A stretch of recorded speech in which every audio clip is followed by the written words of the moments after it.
5 centuries ago, before Europeans arrived in North America, Native Americans known as the Tongva made their home on the land of Southern California's coastal plain we now call Torrance. They lived off the land, grinding acorn for meal. They were Torrance's first farmers. The original natives, the Tongva Indians, and even the Spanish and the Mexicans, people, the European and other immigrants that came here to farm the land and to ranch the land, and everything that happened in our area that was created by farmers, and so they're very influential in what Torrance has become. When the Spanish arrived in California in the late 1700s, many Native Americans dispersed, were overcome by European diseases, or were gathered around the California missions. In 1784, Sergeant Juan Jose Dominguez of the Spanish Land Force received his retirement bonus in land. His parcel encompassed 75,000 acres of Rancho San Pedro.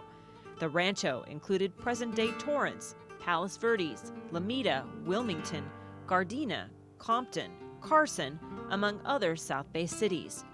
Juan Jose Dominguez lived on the rancho in this adobe, seen here much later in ruins. He ran cattle here until his death in 1809. He left the rancho to his nephew, Sergeant Cristobal Dominguez, who in turn left it to his son, Manuel Dominguez, upon his death in 1825. Manuel Dominguez married Maria Engracia Dakota in 1827 and built this home for her on Dominguez Hill.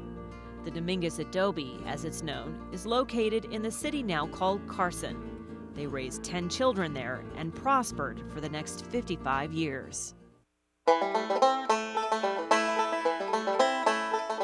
In 1912, a millionaire financier living in South Pasadena named Jared Sidney Torrance set his sights on building a new industrial city on the flatlands between Los Angeles and the San Pedro Harbor. But at that time, the land already had its own thriving industry. The farming was here when he got here. I mean, we had ranchos. We had the Sepulveda family and the Dominguez family fighting over the land. Benjamin Stone Weston came at the end of the 1800s, before Jared Sidney Torrance came here. He was able to buy some land that was still being disputed by those families. I mean, he had 3,000 acres. He was the largest landholder. Weston purchased the land for a sum of $525 in 1847. The Weston Ranch ran from Madison Street to the Lomita City line and from Sepulveda Boulevard to the Palos Verdes foothills.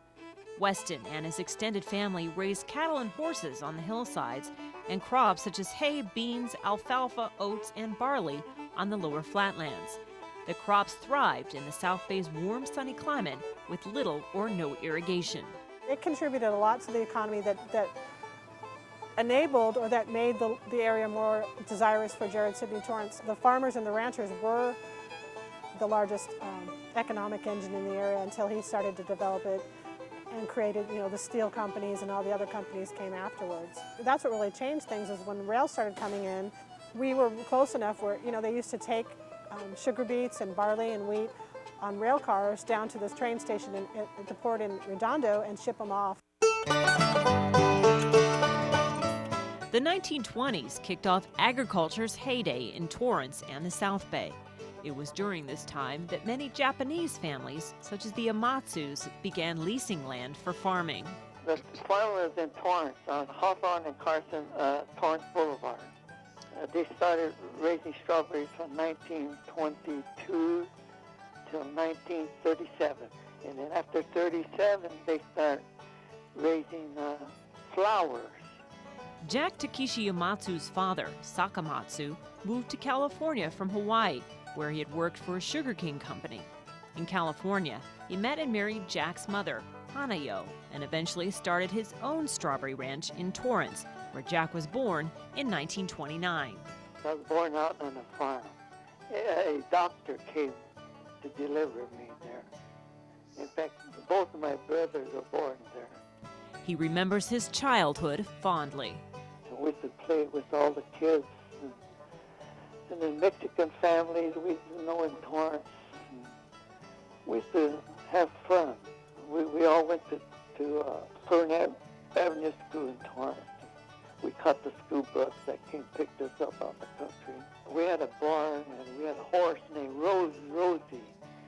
And my dad used to to plow and clear the field with a horse.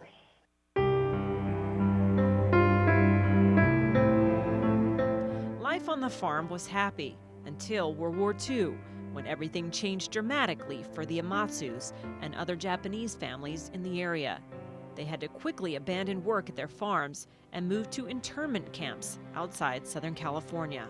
We were lucky because Utah Idaho Sugar Beet Company wanted workers, so my folks signed up for it. So we went on a special train to Utah in 1942. After the war, the Amatsus returned to Torrance and leased 10 acres of land off of Del Amo and Hawthorne Boulevard. They raised flowers, such as the official city flower, the hybrid delphinium. The flower growers made more money than the other farmers, Japanese farmers. So my folks made good money in the flower ranch. Once rail cars became refrigerated, that was a huge, commodity. I mean, every postcard you saw would advertise things like our flowers.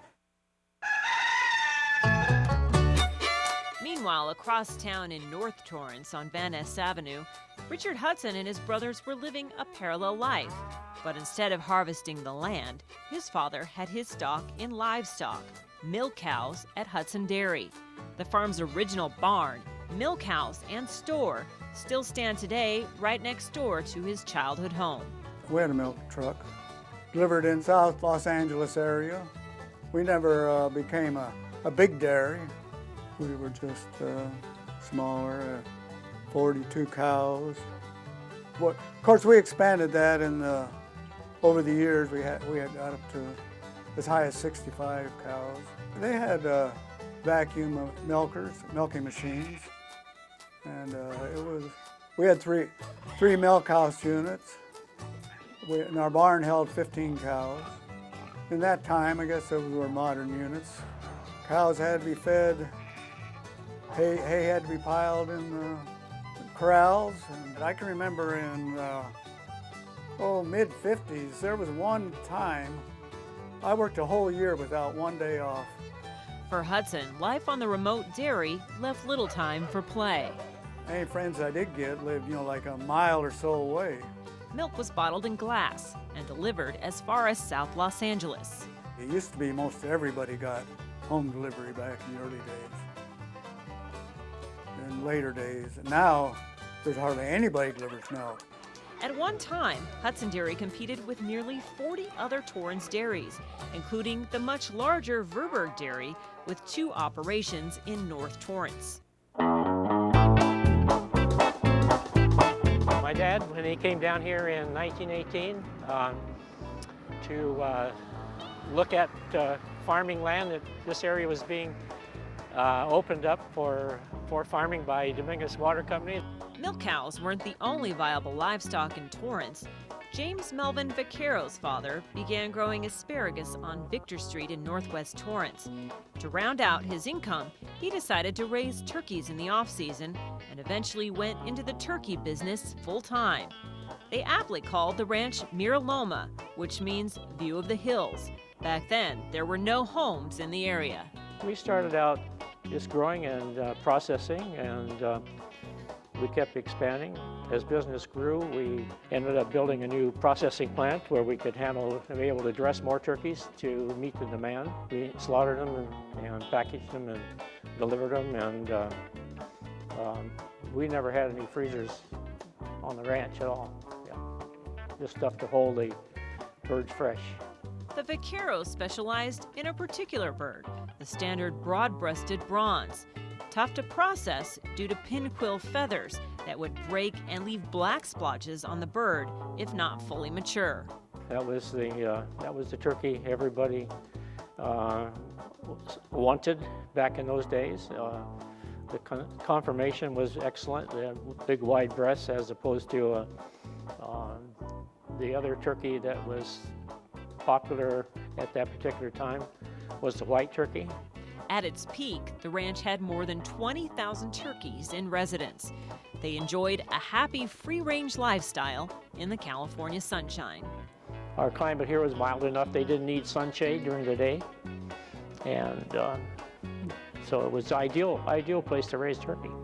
Ideal, of course, until Mr. Turkey's day of reckoning, when it became all hands on deck at the ranch. A squeamish job for some, but not for the daughters of Mel and Betty Vaquero. They would jump rope with the insides, Entrails. entrails, and had no qualms about it because it was just part of life. During the holidays, we probably would hire 30 people part-time just to do the slaughtering. Kids, housewives, anybody that had spare time. Because we couldn't offer them any permanent employment. Farms like the Mira Loma Turkey Ranch thrived here in Torrance until the 1960s, when development slowly began to encroach on this valuable open space. Farming didn't fit into the master plan of Torrance's future, so the Vaqueros and other farmers slowly had to scale back their operation to make room for commercial development, homes, and schools like this one. In 1960, Mel and his brother sold much of the property to housing developer Ray Watt.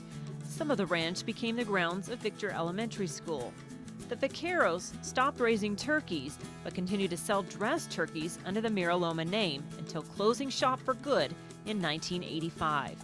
Meanwhile, across town, the 1960s spelled trouble for Hudson Dairy and the 6 remaining dairies in town. City of Torrance put an ultimatum out there.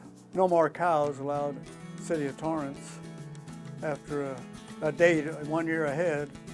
After selling off its ranch land, Hudson Dairy continued to operate just as a store until closing its doors for good in 1981. For the Amatsus, the farming business thrived until 1950, when Jack and his brothers joined the military and served in the Korean War. The family shut down the farm in 1959. Although the landscape in Torrance looks very different today than it did in 1923, the city's farming legacy still remains an important part of its fabric. The values and the things that went into developing our community in the first place are things that are continuing and that have contributed to making Torrance the type of city that it is today, even though farming is gone. Thanks for joining us for this look at farming's history in Torrance. In an upcoming episode, we'll meet a farming family who's managed to stay in business right here on this piece of land since the 1950s. I'm Colleen Farrell with the Centennial Oral History.